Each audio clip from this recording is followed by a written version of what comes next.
Alrighty, I have a pretty cool construction update for you guys today. So we'll get it started off. I'm obviously going to promote our last 27 tickets for May 14th. So on May 14th, we have rented out Canada's Wonderland, both Elpin Fury and Leviathan, and a drink stand. So that'll be from 6:30 p.m. to 9:30 p.m. 3 hours of ride time on Elpin Fury and Leviathan. Yeah, so tickets down below in the comment section and the description of the video. There are 27 left. I promise you're going to want to join. There's also a really super awesome good value ticket if you want to attend both September 12th and May 14th. Now is the time to get that combo ticket because you're basically getting the ticket to May 14th for $40 if you get that combo ticket right now. So anyways, join us. It's coming with a discretion warning from Canada's Wonderland. So when you get those emails, you have to read that discretion warning because Elpin Fury is so intense and they're worried about the 3-hour event. Nonetheless, let's get into the construction update. So as you can see here, a lot of progress has been made. A lot of the supporting structure, ledgers, and woodwork is finishing up. They're in the final stretch when it comes to all the woodwork. They've started reinforcing the helix as well as getting ready to add the metal shade structure again to actually create that tunnel. But more importantly, they are doing the clearance envelope test today. So you're about to see that right here. They started moving the clearance envelope through this new section on Mindbuster, which is so awesome. I was so surprised when I caught this on the camera. That was super cool to see because of those new head choppers. And you can really tell with this clearance envelope how close this train is really coming to some sections of this ride. So definitely going to be some hand and head choppers on these new sections of Mindbuster, which only makes the ride that much cooler. And this is a ride that has truly already blessed. If you've been on it at night, it is such a good night ride, especially after a rainfall or even during a rainfall. This is a top tier ride at Canada's Wonderland that I really enjoy. Vortex is another one. I know a lot of people kind of agree or disagree with that statement about Vortex, but Vortex, Mindbuster, and obviously the top 4 at Canada's Wonderland are some of the best rides out there. But nonetheless, essentially they just continued moving this clearance envelope through the ride.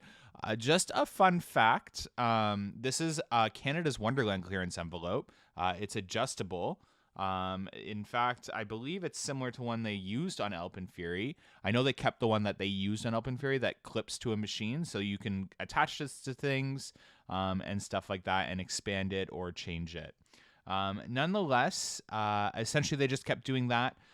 Some rail work, running rails have been started to get installed in the helix, but there's been a little gap here. I don't know why they've taken a pause here, but they've stopped here. I don't know if this clearance envelope was called in out of caution, but this guy kept making a phone call every time they got to a specific section and tested it out. So I thought that was interesting. I don't know if it correlates or whatever. Again, we're flying a drone from super far away, so what we see sometimes isn't necessarily what we're actually seeing.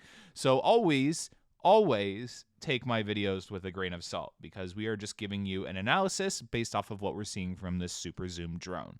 But yeah, nonetheless, outside of that, I wouldn't suspect Mindbuster to be opening up in May. Still continuing with our June prediction, as well as, Wonderland has somewhat confirmed a summer opening for a lot of these attractions that are in these refurbishment upgrade phases, like Sledgehammer, Daredeviler, and Minebuster. So those are some attractions. We do know that Backlot Coaster is just receiving some refurbishment as well. If you're a Patreon, you know what I'm talking about.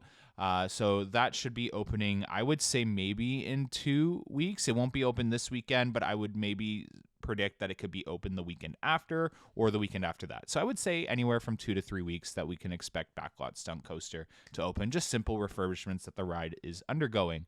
Outside of that, over at Daredeviler, the paint job is coming along nicely. So if you look on the screen, a very big progress has happened since our last update.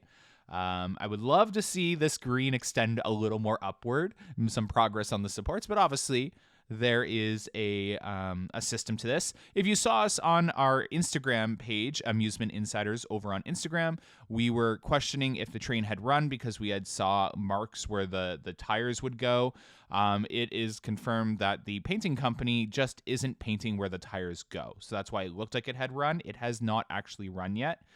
So just to correct something that I had posted on the Instagram story, the train has not run yet. They are still hooking up some of the brake systems and motors on the brake run, as well as the station area. So the ride isn't fully ready to operate yet. So if you could see what I'm talking about, if you look very closely, it looks like train tire marks throughout the run. They're just not painting where the train tires go on Daredeviler. I am a little worried about the paint job. So after analyzing some of our footage inside the park, I just want to point out I don't always want to glaze Wonderland all the time. I do want to provide some feedback and concerns.